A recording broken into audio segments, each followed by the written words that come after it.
Hello again, and good evening from southeastern Finland in northern Europe.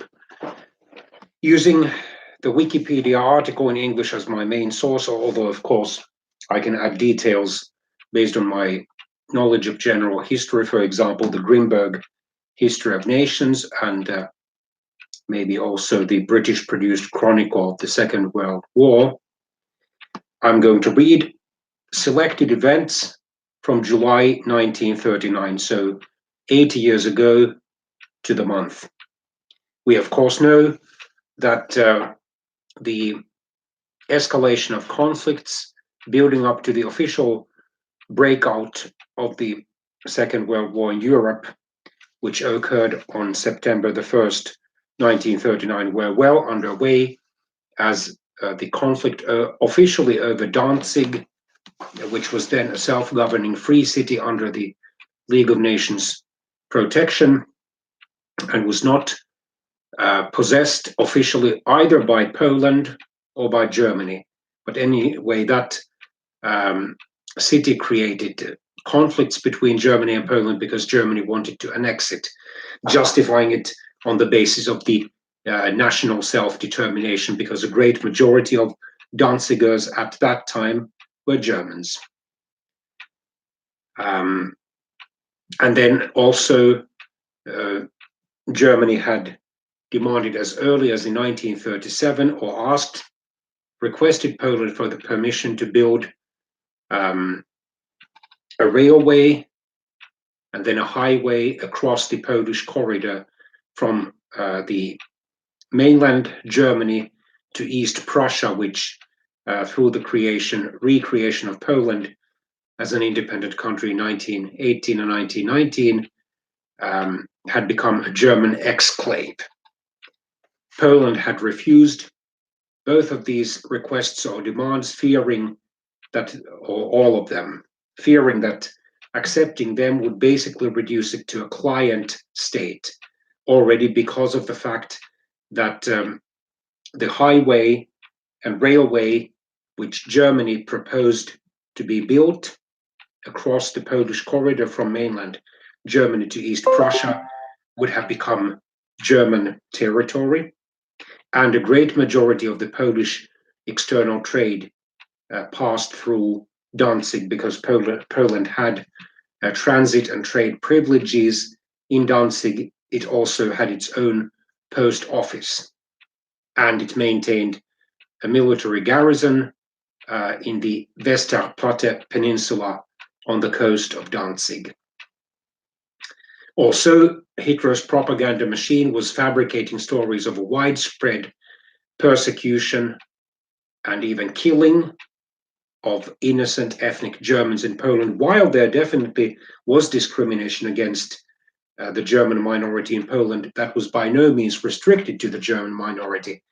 There was discrimination against the Jewish minority in Poland, and even belonging to the Slavic nations was no barrier against discrimination in the pre-World War II Poland, because fellow Slavs, Byelorussians or White Russians, and Ukrainians in Eastern Poland were also targets of discrimination. For example, the Polish governments gradually adopted in the 1920s and then possibly intensified in the 1930s a policy of only allocating funds to the Polish language schools, which meant in practice that the minority language schools had to fend for themselves or then look to other private sources of funding.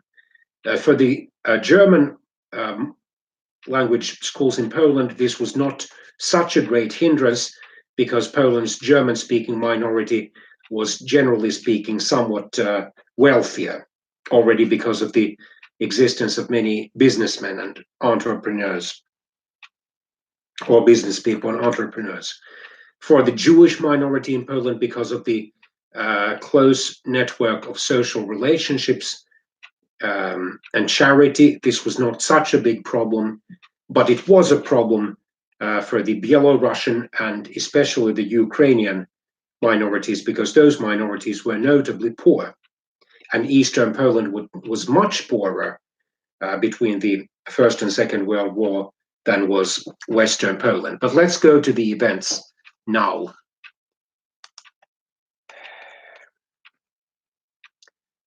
On Saturday, July the 1st, 1939, the Irish Red Cross was formally established. On Sunday, July the 2nd, 1939, the Japanese launched a new offensive in the battles of Khalkhin-Gol, invading Mongolia with a force of 38,000 men. There is a debate among historians as to whether we should date the start of the Second World War from September the 1st, 1939, when Germany officially launched its offensive against Poland, or from 1937, when Japan invaded eastern China and conquered a large part of it.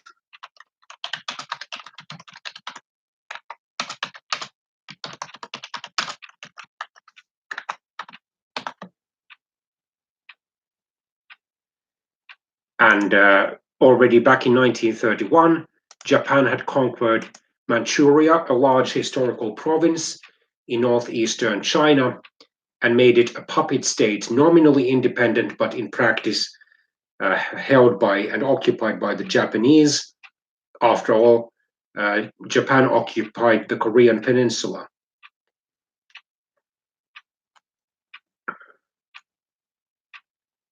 So on July the 7th, 1937, Japan launched the Second Sino- or Chinese-Japanese War, which could be considered an alternate date for the start of the Second World War. Because officially that war between China and Japan did not end until Japan was decisively defeated by the Allied, and especially by the US, instigated a dropping of atomic bombs on the cities of Hiroshima and Nagasaki in early August 1945. On July the 3rd, 1939, which was Monday, Neville Chamberlain, who had served as the British Prime Minister or head of government since May 1937 and was the British Conservative Party's leader, informed the House of Commons, which is the British Parliament's lower, directly elected and by far most powerful house, that the government had received reliable reports that intensive measures of a military character were taking place in Danzig. On Tuesday, July the 4th, 1939, Lou Gehrig, forced to retire after being diagnosed with ALS, or amyotrophic lateral sclerosis, made a farewell speech at Yankee Stadium on a day named after his honor. Gehrig said he considered himself the luckiest man on the face of the earth. The Reichsvereinigung der Juden in Deutschland, or Reich meaning state, Association of Jews in Germany, was established as Germany's only legal Jewish organization. Of course, the idea was to consolidate the Jews into this organization so that they could be monitored and controlled and then eventually persecuted and put to death much more easily and effectively. On Wednesday, July the 5th, 1939, the Japanese were beaten back across the Khalkhin-Gol. Thousands of Works Progress Administration workers went on strike in protest against longer work hours. The Works Progress Administration was one of the several organizations established by the US President Franklin Delano Roosevelt with the approval of the US federal cabinet, and then, at least in some cases, with the approval of the US Congress, in an effort to fight against the Great Depression as a part of the New Deal program. Flash floods killed 55 people in Kentucky. On Thursday, July the 6th, 1939, the McDonnell aircraft was founded by James Smith McDonnell. On Friday, July the 7th, 1939, Hashim al-Atassi resigned as president of Syria in protest against the French decision to give up the Republic of Hatay to Turkey. The automotive company Seaz was founded in the Soviet Union. On Saturday, July the 8th, 1939, Alice Marble of the United States defeated Kay Stammers of the United Kingdom in the ladies' singles final at Wimbledon in London, United Kingdom. The southern third of England, excepting London, was darkened for an air raid test.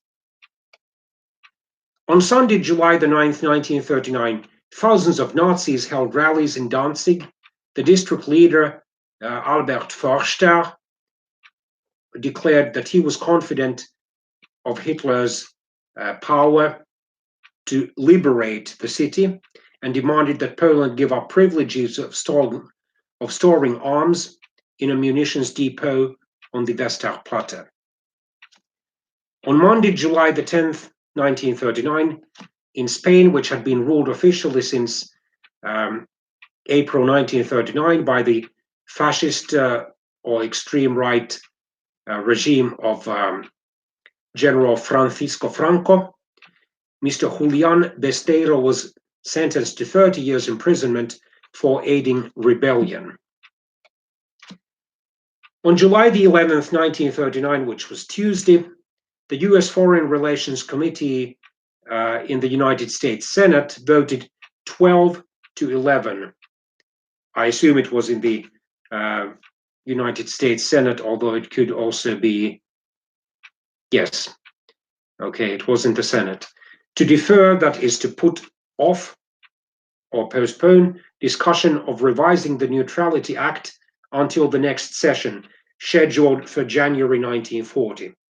This was a defeat for President Franklin Roosevelt, who wanted to repeal the clause that placed an embargo on trade with nations that were officially at war with each other, but isolationism, the view that the United States should not involve itself with wars that had begun on other continents, particularly Europe, in the Senate was strong. Although the Democrats, President Roosevelt's party, officially held majorities in both houses of the US Congress, the main opposition party, the Republicans, had gained tens of seats as a result of the November 1938 midterm elections.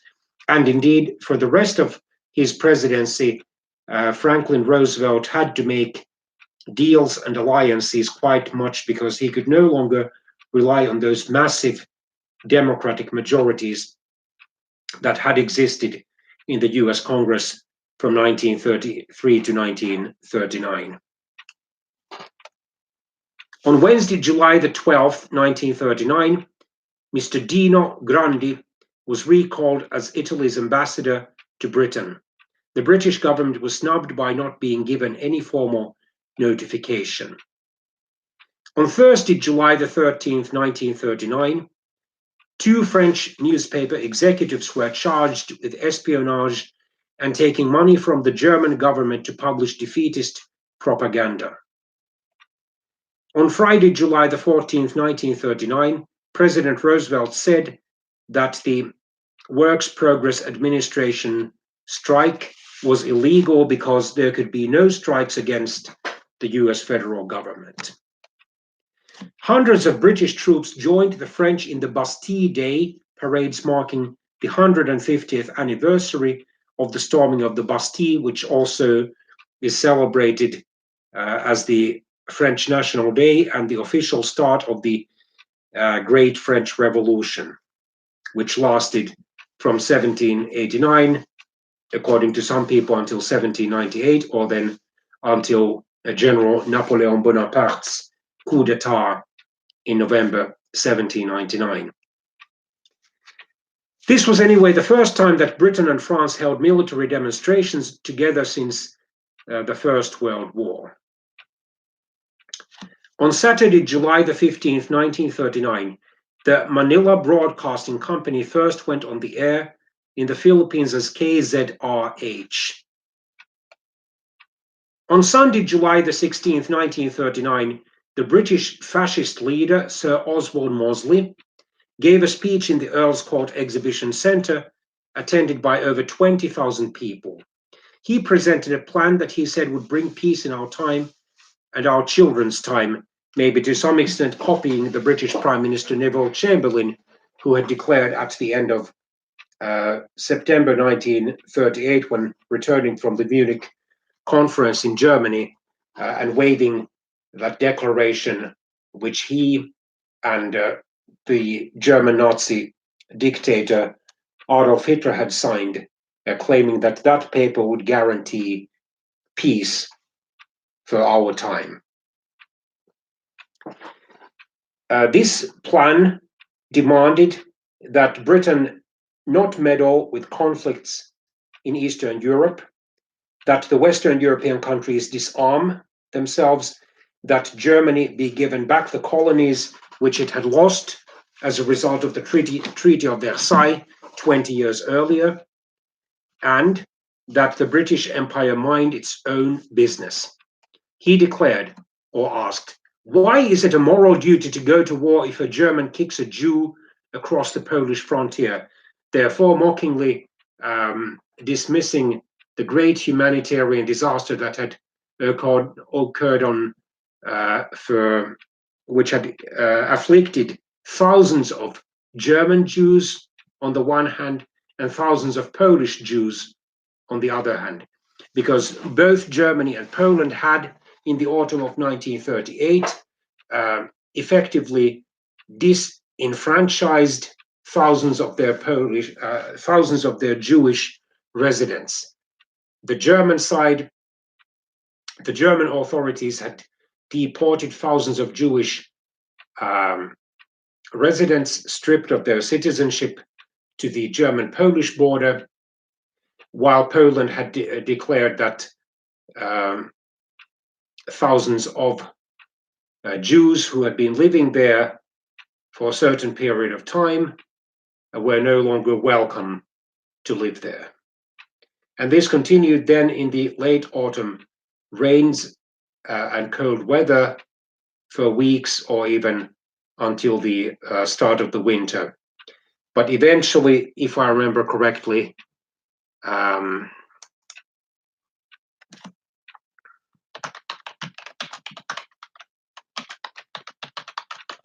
it was either Germany or Poland who gave up.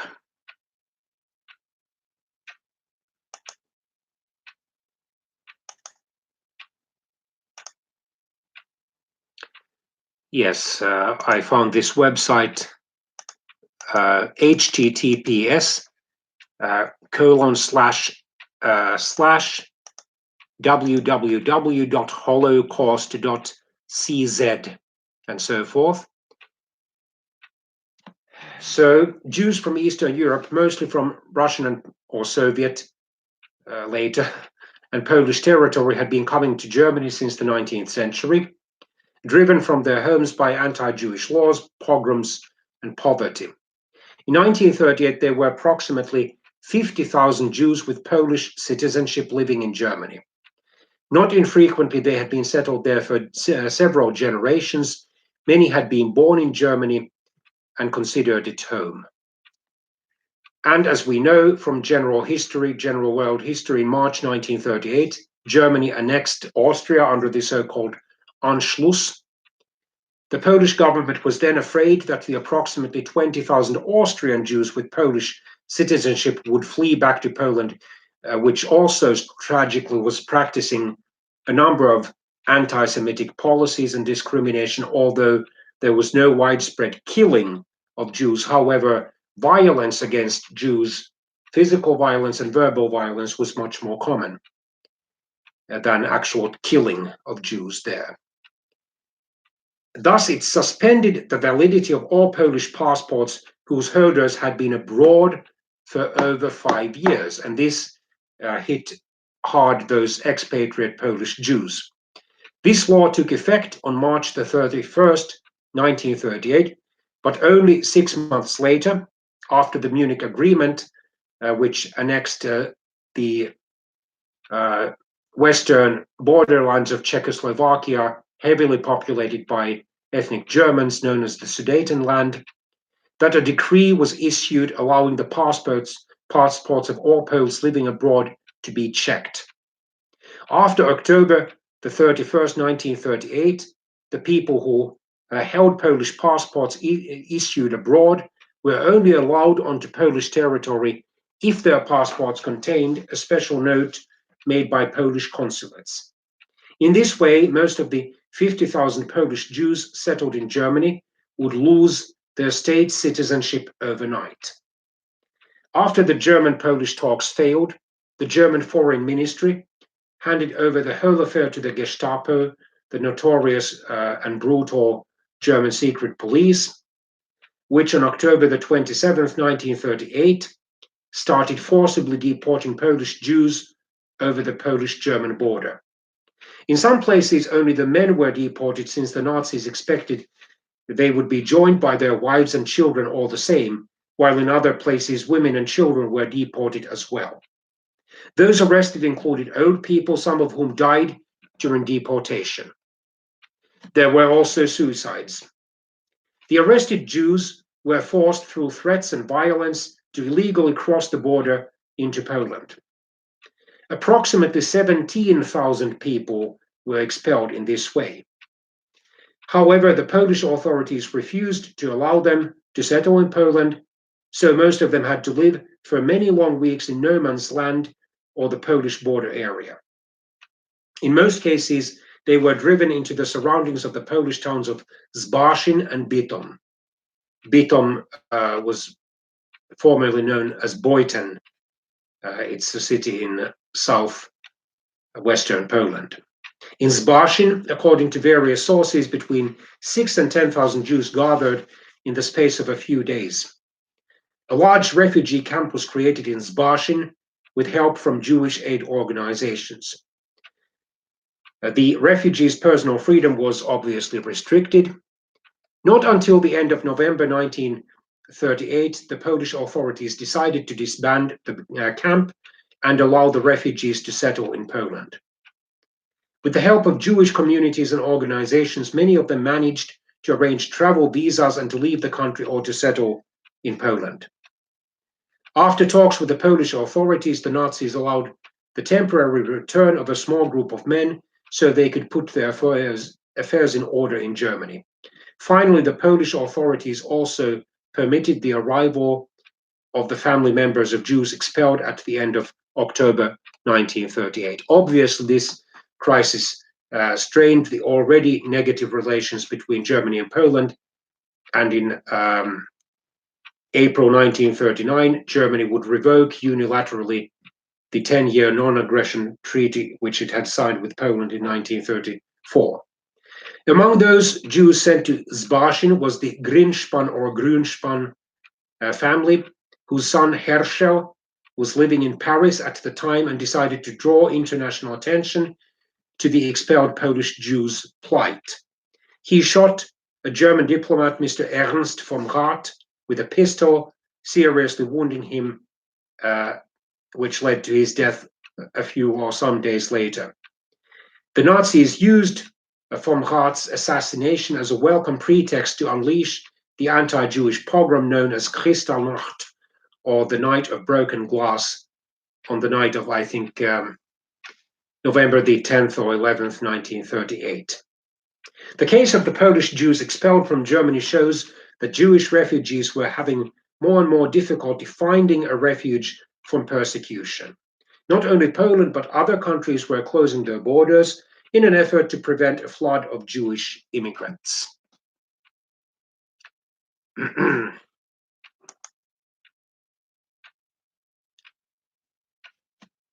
And then, callously and cold-heartedly, this British fascist leader, Sir Mosley, declared, "We are going, if the power lies within us, to say that our generation and our children shall not die like rats in Polish holes." On Monday, July the 17th, 1939, the British Prime Minister Chamberlain declared in the House of Commons that the British government would not and could not reverse its policy in the Far East. The statement referred to reports of Japanese demands that such a reversal was necessary as a condition for opening negotiations on the Tientsin situation.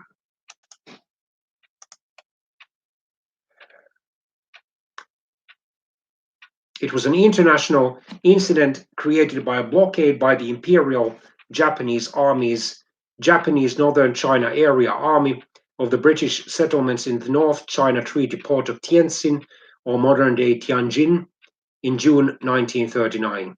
Originating as a minor administrative dispute, it escalated into a major diplomatic incident, which only ended in August the 20th, 1939, by a compromise solution. On July the 18th, 1939, which was Tuesday, President Roosevelt met key senators at the White House to explore the possibility of trying to revise the US neutrality policy once again. The President and Secretary of State, or the US Foreign Secretary, Cordell Hull, warned that a war in Europe was imminent, but the prominent Idaho Senator William Beauregard replied, "I do not believe there is going to be any war in Europe between now and the 1st of January, meaning 1st of January 1940, or for some time thereafter." Hull asked the senator to read State Department or the US Foreign Office's cables to understand how serious the situation was, but Beauregard, using a profanity, said that he did not care about those reports or cables and claimed that he had better sources. On Wednesday, July the 19th, 1939, the SS Heimwehr Danzig reported the arrest of 20 Marxists they said were conspiring to bomb bridges and other buildings in the event of a war between Germany and Poland. A group of Royal Air Force bombers flew from London to Marseille on France's Mediterranean coast and back as a demonstration of British air power. On Thursday, July the 20th, 1939, the fascist Italian dictator Benito Mussolini announced a plan to break up large estates in Sicily, irrigate the land and resettle in addition to constructing new villages, houses and roads. The plan was to double Sicily's population in a decade to 8 or 9 million people. On July the 21st, 1939, which was Friday, the Constitution of Slovakia, which had gained as a result of Czechoslovakia's occupation by Germany in March 1939, a nominal independence, came into effect. On Saturday, July the 22nd, 1939, the 6th Congress of the Baptist World Alliance opened in Atlanta. Over 40,000 delegates called messengers sang and prayed on a baseball field in one of the largest religious assemblies ever held up to that time. On July the 23rd, 1939, which was Sunday, the Indian civil rights activist and lawyer Mr. Mahatma Gandhi wrote directly to the Nazi German dictator Adolf Hitler, addressing him as a friend and requesting that he refrain from starting a war which could reduce humanity to the savage state. However, the British government prevented dictator Hitler from ever receiving that letter.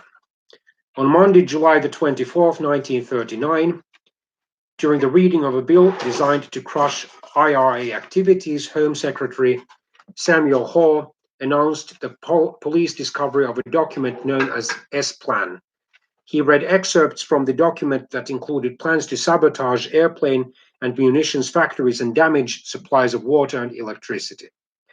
Prime Minister Chamberlain informed the House of Commons that the government had reached an agreement with Japan that the Japanese forces in China have special requirements for the purpose of safeguarding their own security and maintaining public order in regions under their control, and that they have to suppress or remove any such acts or causes as will obstruct them or benefit their enemy. He denied opposition suggestions that Britain was now on the side of Japan in its war against China. On Tuesday, July the 25th, 1939, the Japanese consul at Canton informed other foreign consuls that the Canton River would be closed to foreign shipping for 2 weeks, beginning at midnight on the next day for military reasons. On Wednesday, July the 26th, 1939, 5 more bomb explosions happened in England, 2 in London and 3 in Liverpool. 1 person was killed and 20 were injured. The US government gave Japan the necessary 6 months' notice that it was abrogating the 1911 Treaty of Commerce and Navigation between the two countries, explaining that the treaty contained provisions which need new consideration. On Thursday, July the 27th, 1939, 40 houses in North London were raided in a hunt for IRA bombers. On Friday, July the 28th, 1939, a bill permitting summary deportation of suspected IRA members was given royal assent. Home Secretary Samuel Hoare immediately made use of the law by signing deportation orders for 19 Irishmen that same day. On Saturday, July the 29th, 1939, the French Council of Ministers extended the term of the French Chamber of Deputies, which at the time was the French Parliament's lower house, for 2 years until June the 1st, 1942. It also created, and the Council of Ministers was the French cabinet's or government's official name, created a commissariat of information and named the famous writer Jean Giraudoux to be its head. The new office's purpose was to support French national defense by organizing efficient diffusion of French information beyond the French frontier. On July the 30th, 1939, which was Sunday, the far-right Spanish dictator, General Francisco Franco, declared that to help rebuild Spain, every able-bodied citizen had to either perform 15 days of unpaid work for the state each year or pay a cash sum equivalent to 15 days of work at their own job. On Monday, July the 31st, 1939, Britain and France announced that military talks would be opening in Moscow to negotiate a pact with the Soviet Union with the intention of establishing a military alliance that would force Germany, should there be a war, into a two-front war, one in the west and the other one in the east, and which would also protect Poland. However, since the Soviet-Polish relations were strained, not the least because of the mistreatment of the Belarusian or White Russian and Ukrainian minorities in Eastern Europe, and also because of ideological reasons, and because of the Soviet rhetoric for a so-called Bolshevik world revolution, especially among the Trotskyites, the chances of obtaining such an alliance were slim at the time.